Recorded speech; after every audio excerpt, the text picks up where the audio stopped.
Hoje eu estou com um convidado bastante especial.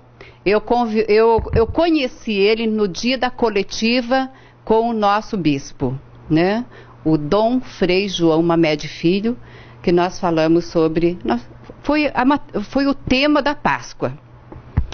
E eu conheci o Eric lá. Eric Caldas Xavier. Eu não conversei com ele aquele dia porque eu pensei assim, eu preciso fazer uma matéria com o Eric mais longa e que ele possa explicar um pouquinho mais a respeito do meio ambiente para que todas as pessoas que estão em casa possam entender, as crianças que acompanham o programa Nossa Casa, né? Todas as crianças, tem crianças de 6 anos que acompanham o programa Nossa Casa, isso para mim é um privilégio e que gostam do programa. E então nós vamos bater um papo bem gostoso, descontraído e bem descomplicado para que todos vocês possam entender um pouquinho. Ele é chefe da APA, Ilhas e Várzeas do Rio Paraná. Como diz o nosso bispo, é o Dr. Eric. Tudo bem contigo? Tudo bem, Tamires. Boa tarde, obrigado pelo convite. Eu tinha que trazer você para cá. A primeira vez que eu entrevisto uma pessoa para falar a respeito desse assunto. Que o programa Nossa Casa é um programa assim, bem lightzinho, sabe? Tem entrevista de saúde, tem uma culinária legal. Se você cozinha, você pode ir para a cozinha também. Então, assuntos gerais. E eu tenho que te trazer para cá. Por quê? Porque hoje nós estamos vivendo um momento bastante complicado no nosso meio ambiente, né? Tanto que os mosquitos estão aí que ninguém está conseguindo dominar o mosquito, né? Parece que são todos robozinhos, ninguém consegue matar eles. Então, eu acho que tudo isso aí provém até de tanto lixo e tantas coisas que acontecem. Então, primeiro, eu gostaria que você explicasse um pouquinho para nós a respeito. APA, Ilhas e Várzeas do Rio Paraná, o que é? Bem, a APA significa Área de Proteção Ambiental. Aqui em Moarama, para o pessoal até entender fácil, tem uma famosa que é a APA do Rio Piava, que é uma área de proteção ambiental que foi criada para proteger a bacia do Rio Piava, porque ele fornece água para a população beber. Né? Então, a APA é uma unidade de conservação. Só que é uma unidade de conservação da categoria de uso sustentável. Vocês conhecem parque também. Por exemplo, o Parque Nacional do Iguaçu, que está aqui perto, é um parque. Ele é uma unidade de conservação, assim como uma APA. Só que numa APA as pessoas vivem dentro, as pessoas podem ter o uso, né, produzir. Num parque não, no parque é no máximo pesquisa e turismo. Aqui pertinho também tem o Parque Nacional de Ilha Grande, que fica a uns 80, 90 quilômetros daqui. Aquelas ilhas ali de quem está de frente com o Porto Figueiro, Porto Camargo, ali é um parque nacional. Então, só que ali também você não pode ter casa, você não pode produzir, ali é uma área para visitação, para contemplação e proteção da natureza. A APA, você protege a natureza, mas você tenta harmonizar o uso humano, né, esse convívio humano, produtivo, de uso, com a proteção ambiental. E no caso da APA, Ilhas e Várzeas do Rio Paraná especificamente, é também uma APA como a do Piava, só que bem maior. Ela é federal, ela é gerenciada pelo Instituto Chico Mendes de Conservação da Biodiversidade, que fazia parte do IBAMA, e depois foi separado só para cuidar das áreas protegidas, desmembrado. Então ela começa lá em Guaíra, passa pela região toda de Caraíma, Autônia, passa por Porto Rico, vai até Rosana, no estado de São Paulo, entra no Mato Grosso do Sul, em Itaquaruçu, Itaiporã, vai até Naviraí, depois volta ali até Mundo Novo, onde encontra com Guaíra, fechando todo esse trecho, que é o último trecho do Rio Paraná, que é livre de represamento. É o último trecho que o Rio Paraná ainda é rio. Ai, que bacana. Você é da onde? Eu sou nascido em Autônia, eu sou daqui da região. É mesmo? Olha só, o doutor Eric é de Autônia. Ele de Autônia e eu vim de Cascavel também. Mas você está há pouco tempo aqui, né? Então, eu sou nascido em Autônia, depois eu fui embora para estudar, estudei um tempo em Curitiba, estudei em Londrina, já estudei em Maringá, né, onde eu fiz graduação em Ciências Biológicas, eu sou biólogo. Recentemente eu concluí mestrado em Ecologia, né? E aí foi nesse meio tempo que aí eu fui chamado para gerenciar essa APA, que aí eu vim aqui me instalar em Moarama. Agora é muito gostoso lidar com isso, né? Ecologia, então, principalmente. Bem, eu sempre gostei de ciência, né? A ciência em todas as suas formas. E aí me encontrei nas ciências biológicas, onde eu me formei, e dentro das ciências biológicas, no início até na época, eu vou entregar até a minha idade, mas na época o auge era a clonagem da ovelha Dolly, e aí isso já se passou e hoje já se clona qualquer coisa. E depois, nesse meio tempo, eu acabei trabalhando, me encontrando mais com o meio ambiente, me identifiquei, que sempre gostei de atividades com natureza, de aventura e tudo mais. E aí isso virou profissão. Que bacana. E nós ficamos felizes de ter ele por aqui, né? Junto conosco. Bom, Vamos começar, já que nós temos tantas crianças que acompanham o programa Nossa Casa, né? E quero mandar beijo para a Rafaela, que acompanha o programa Nossa Casa, Maria Luísa, que gosta do programa também, é mais novinha, ela que está de férias, mas ela acompanha tudo que a gente faz no programa Nossa Casa, que nós temos nossa página também, e de outras cidades vizinhas. Vamos começar então para que as crianças acompanhem nosso raciocínio, nosso bate-papo. O que é o meio ambiente? Tão discutido no colégio. Pois é, meio ambiente é todo o espaço que a gente vive. Né? Às vezes as pessoas elas têm um entendimento assim que o meio ambiente está fora do local que ela está, porque tem que proteger o meio ambiente, tem que cuidar do meio ambiente, mas assim, o meio ambiente não é só a natureza como a gente entende na sua forma de florestas e rios. O ambiente da tua casa, ele é o seu meio ambiente. Tudo é ambiente. Tudo é ambiente. Tanto é que a palavra meio ambiente ela é redundante porque é o que está no nosso meio, é o ambiente. Então é ambiente, é meio ambiente. Então o que está no nosso meio é o que a gente busca preservar. Então, meio ambiente é todo o conceito global, né? Desde o ambiente global até o ambiente rural, o ambiente urbano, né? E o ambiente natural, que é o que a gente acaba mais associando que seria o meio ambiente. No dia da coletiva nós estávamos falando sobre lixo, né? Tanto que o vídeo que tem, se vê muito lixo, né? Toda a coisa toda. Quando você falou assim, o povo de Moarama, o povo porco, o pessoal daí todos até se manifestaram, porque, por incrível que pareça, as praças, a gente olha as praças, a gente vê o meio-fio, e quando eu levanto de manhã aqui na frente de casa, o meio-fio, até mesmo na garagem, pacotinho de salgadinho, aqueles sorvetes, eu não sei como é que é, com canudinho, eu acho que Chico, como é que é? Esqueci o nome agora. Mas enfim, tudo isso é jogado na calçada. Por que que não se joga no lixo? Até comentei com o Eric esses dias, que eu estava na fila da lotérica para pagar uma conta esses dias, a fila estava enorme, acho que muita gente enfrentou essa fila. Um jovem rapaz, né, comeu um chocolate e jogou o papel ali no pezinho da árvore. Então a gente observa que isso acontece muito. Está dirigindo, está no carro, amassa um papelzinho e joga. Você já viu que tem um comercial, não tem? Grande canal aí a respeito disso. Um papelzinho de chiclete não vai fazer diferença, né? Não tem problema. Depois vem mais um papelzinho e vai, e os bueiros estão entupidos. Então só deixa eu corrigir uma coisa. Aquele dia na coletiva eu falei assim que o povo de Moarama tinha um hábito porco. É isso. Né? Porque nem todo moaramense é porco. E me corrigindo mais ainda, não é que o moaramense tem um hábito porco. É que nós, o ser humano, tem um hábito porco. Em geral. Tanto é que se não tivesse, não teria lei para proibir da gente, desde nossa origem, lançar dejeto, né? E tudo que a gente processa, que a gente come, ou processa no nosso corpo, ou que a gente solta como embalagem, volta para o meio, né? Volta para o ambiente, como lixo. Então, nós somos umas maquininhas de processar coisas e transformar coisas que a gente se alimenta e que a gente consome. Então, qual que é o problema? Primeiro, a gente tem que diminuir o que essa maquininha consome. Eu tenho um costume, claro, que é o quê? Recusar a sacola plástica, por exemplo, a maior parte das vezes. Acabo aproveitando caixa de mercado ou tento levar uma sacola retornável quando eu lembro. E se eu trago a sacola plástica é porque às vezes eu estou precisando que está acabando sacola plástica para alguma outra utilidade que eu precise. Então, o problema específico, naquele caso que a gente comentou, e o nosso escritório fica aqui pertinho de você, aqui na Rio de Janeiro, é que eu tenho percebido que as pessoas, não talvez nos canteiros da praça, até como eu coloquei, até corrigindo, as praças, como elas estão bem floridas, bem arrumadas, as pessoas não jogam lixo. Mas como o canteiro das avenidas, principalmente, cada um está de um jeito, as avenidas em geral, as pessoas elas se habituaram, e eu falo isso pela nossa rua lá, a jogar o lixo, né? E que isso é um problema sério. E eu tive em Maringá domingo agora, e deu uma enchente, não sei se vocês viram, eu estava lá naquele dia, todo esse lixo estava correndo pela cidade, né? Entrando em bueiro e tudo mais, e acaba indo parar tudo em rio.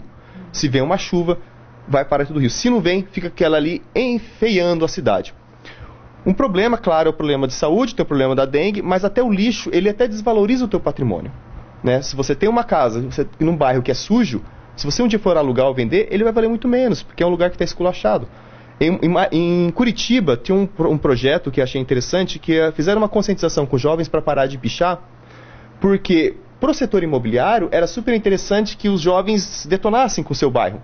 Porque ficava mais barato, eles conseguiam comprar a preço de banana, demolir casarões antigos e construir prédios e fazer especulação imobiliária.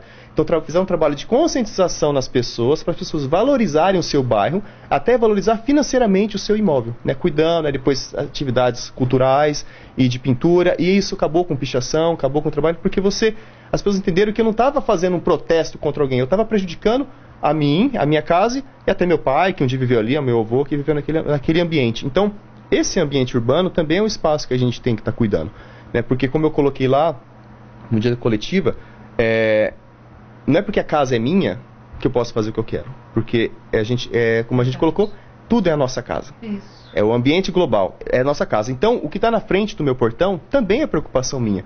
Então, o que acontece no teu quintal, se eu sou seu vizinho, se você começa a colocar fogo em lixo aqui, você vai causar impacto para mim e para minha casa, né? Isso já é impacto ambiental. Já é impacto. Então, o lixo que você joga na frente da tua casa também está causando impacto na minha rua, da minha cidade, do meu estado, do meu país, do meu planeta. Então, eu tenho que me preocupar com isso e tenho que tentar corrigir. E se for assim, um vai prejudicando o outro. Justamente. Porque a gente vive interligado, né? Vive em relação. Todo daqui até o meu trabalho é o meu meio. Nesse espaço onde eu saio daqui e volto ao meu trabalho, eu cruzo com outras pessoas. Então, a minha liberdade não pode sobrepor a liberdade do meu próximo, né? Do meu outro. Acho que começa por aí. Exatamente. Já que nós estamos falando de lixo, depois a gente pode partir para outro assunto. As lixeiras. Vamos falar assim que muitos edifícios, empresas, têm aquelas lixeiras, tem amarelo, tem verde, tal, tem aquelas cores. Essas cores, é o lixo, separar o lixo seletivo, que nós falamos, é a seleção do lixo. Como que fica que muitas pessoas não entendem, até esses dias uma pessoa que faz separação do lixo, ela falou assim, esse povo não está entendendo nada. Tem essa classificação de cores, né, que ela é internacional, né, você tem o vermelho para o plástico, o amarelo para o metal, né, o azul para o papel, o verde para o vidro, o marrom para o orgânico, o cinza é para o não reciclado. Então é a classificação que as crianças aprendem na escola, que é um padrão internacional, aplicado no mundo inteiro. No Brasil, a gente não alcançou ainda esse estágio de separação. Apesar de a gente ter lixeiras coloridas, a gente não alcançou esse grau de divisão. Hoje, você, morador, no caso, primeira coisa que tem que fazer o quê? Descobrir na sua cidade como é feita a separação. Por exemplo, na maioria das cidades acontece o quê? É separado o reciclado do não reciclado. Em geral tem mais ou menos a separação. Algumas já evoluíram que tem o reciclado, o não reciclado e o orgânico. É muito fácil separar as duas formas, né, do reciclado e o não reciclado, porque é o seguinte, reciclado é aquele lixo seco, né, o lixo que você tem na tua casa, o papel, o vidro, o plástico, que você pode colocar ele todo junto, acondicionar ele todo junto e entregar para reciclagem. Aquilo que é orgânico, resto de comida, resto de cozinha, mais aquele outro, o papel pode ser, ou um plástico que ele está contaminado por alguma matéria orgânica, ele não vai para o reciclado. Aí qual que é o problema? Se eu separo, e eu pego vamos pensar uma fruta, ou leite, eu jogo no reciclado, eu contamino toda aquela embalagem. Isso na minha casa. Agora vamos dizer que você faz certo na tua casa, e eu faço uma separação errada, e no meio do meu reciclado eu coloco uma fralda de criança. E o meu reciclado junta com o seu, e foi uma bomba junto, que é uma fralda de criança. E de repente, no meio do caminho, até chegar no barracão de reciclagem, essa fralda exploda. Então todo um lote de reciclado foi perdido pelo cocô da criança. Então é muito importante ter essa separação, porque muitas vezes um pouco do orgânico ele contamina todo um lote que poderia ser reaproveitado para uma reciclagem. Então por isso que o pessoal fala que até o orgânico, o reciclado você tem que lavar, né? O pessoal fala lavar ele para colocar no reciclado. Então colocar também que não é lavar, não é você pegar uma caixinha de leite, abrir ela e lavar, passar água e sabão, nada. Não é isso. Tá lavando a louça, tem reciclado ali no meio, já vai lavando a louça. É importante que passar uma aguinha, molhou na própria água da louça que está sendo lavada, para você ir colocando no reciclado, para não ir contaminado, para ir com resto de leite azedo, com resto de molho. Porque é horrível o cheiro do leite azedo. Porque contamina e você vai perder um lote de reciclado. E o reciclado você pode ficar com uma semana dentro da tua casa que não vai causar problema. Aqui em Moarama, aqui onde a gente está, o escritório, passa acho que na segunda-feira de manhã. Então eu sei que eu posso ficar a semana inteira com reciclado, com lixo, né? Seria lixo dentro de casa, sem cheiro, sem bicho, juntar nada. Cheiro nenhum. Só vou no domingo de noite ou no segunda de manhã colocar lá. Mas é importante o quê? Saber como que é feito no teu município para você saber a forma como você vai separar quando você vai fazer a disposição. Tem muito que aprender ainda, né? Tem, mas quem tem que buscar aprender. Né? A prefeitura tem que informar a população qual é a forma que ela faz e as pessoas têm que buscar saber. Outro dia a gente estava pedindo marmita para comer. E ela vem com papel alumínio. Na cidade que eu morava, não adiantava colocar o alumínio na reciclagem porque não tinha comercialização, não se aproveitava. E eu jogava no orgânico aqui, porque acabava pro não reciclado, que acabava sendo pro aterro. Aí um dia, conversando com o pessoal da prefeitura, pedi a informação. O alumínio da marmita, o que eu faço? Eu coloco no reciclado ou coloco no orgânico? Eric, pode colocar no reciclado que a gente consegue encaminhar ele para uma destinação adequada para reciclagem. Aí eu já mudei o hábito. Já mudei a forma. Porque tem a forma de fazer. Então a gente também tem que procurar saber como separar, como fazer as coisas. Eu sempre falo que depois que isso começou, as crianças aprendem no colégio, chegam em casa e ensinam os pais, né? Porque os pais também não sabem, né? Principalmente os vós que cuidam aí dos netinhos. Uhum. Eu lembro de um comercial, você falando de cocô de bebê, de fralda de cocô, eu nunca esqueço de um comercial que passou uma vez. Família viajando de férias, uma mulher dentro do ônibus, trocou o bebê e jogou a fralda pela janela do ônibus e foi no para-brisa do carro, da família viajando de férias. Foi cocô para o outro lado, gente, eu não esqueço. É terrível, ele falando isso aí, eu estava passando essa cena tantos anos atrás, mas isso acontece, né, infelizmente. Na nossa rua, aqui na Avenida Pernambuco, quando chove bastante, eu não sei se você já passou por aqui, Eric, já vem lá de cima a água, e vem, e trazendo todo o lixo, e vem, e vai levando. Isso aqui ficou um rio aqui na frente, cobre todo o meio-fio, a calçada, é incrível como leva todo o lixo. Falta o que será, hein? Um bueiro, ou está entupido? O que causa isso, que é tanta água e não é absorvida essa água? Então nós temos dois problemas, né? Um problema é o lixo e um problema é a água. Exatamente. Né? Então o lixo, o problema é o quê? O lixo não pode estar na rua. Você não deixou o lixo na rua, não deixar ele no chão. Você está na tua casa, que tem aquelas gradinhas que o pessoal faz, inclusive já até de material reciclado, de oficina, o pessoal faz aquelas cestinhas bem bacanas, o cachorro não vai, não mexe. Não preguem nas árvores também, que é de péssimo gosto, você perfurar uma árvore para pendurar lixo, não é legal. Então você não pode deixar primeiro o lixo no chão, em hipótese alguma. Ele tem que estar condicionado de uma maneira adequada. Resolvido isso, não tem esse problema do lixo descer. Mas a água continua descendo. Então, mas aí vamos lá corrigir. A água não é um problema, né? A água não é problema. O problema, a água é a solução. O problema somos nós. E aí vem dois problemas, de verdade. Um problema são as mudanças climáticas. Esse eu falo depois, que ele é mais complexo. Outro problema são as cidades. As cidades não foram planejadas, projetadas de forma adequada para lidar com a natureza, lidar com o meio natural. A chuva, ela cai, ela não tem para onde escoar. Ela vai correr por cima da rua até chegar e fazer aquele monte de erosão no bosque, por exemplo. Acho que aqui embaixo é o Chetá. Isso. E derruba a tela, o alambrado, e causa erosão lá dentro. Então a prefeitura está em constante manutenção daquele espaço. O meio-fio aqui, você pode observar, estão sempre aterrando, sempre aterrando. E não é só Moarama, né? Se você for na maioria das cidades e olhar, o local que o rio recebe a água da chuva é sempre erosão, sempre tem muito lixo, sempre destruído. Porque as cidades não foram planejadas para essa situação. O que o pessoal tem buscado fazer? Uma das coisas que diminui, mas não resolve, é calçada ecológica. As pessoas elas têm que deixar um espaço para permeabilizar a água nas calçadas. Tem que ter uma faixa de cimento, né, uma faixa de concreto, de pelo menos 1,60 m para que 2 cadeirantes possam circular. Então você está pensando em acessibilidade. Essa faixa de concreto ela tem que sair de uma esquina e chegar numa outra, para que você não tenha que ficar em zigue-zague e pulando uma corrida de obstáculos. Ela tem que ter qualidade para que uma pessoa de idade, uma mãe como uma criança consiga transitar. O resto, que é árvore, poste, equipamento público, ele não pode estar nessa via. Ele tem que estar o quê? Num espaço verde. Num espaço, isso tem que estar incluído em plano de arborização urbana, tem que estar incluído com legislação municipal, e muitas delas já tem. Diz que você deixa essa área com grama. Então, a chuva que cai na calçada, ela vai escoar, ou para grama, ou para rua. A que cai na grama, ela vai ser absorvida. Claro que a gente tem, às vezes, grande quantidade de chuva que não dá conta. Aí vem um outro problema, as pessoas não respeitam também a taxa de permeabilidade dos seus imóveis. Se você for buscar no código de conduta do município, vai ter lá que você só pode construir tanto e todo mundo tem que ter um pouquinho de área verde.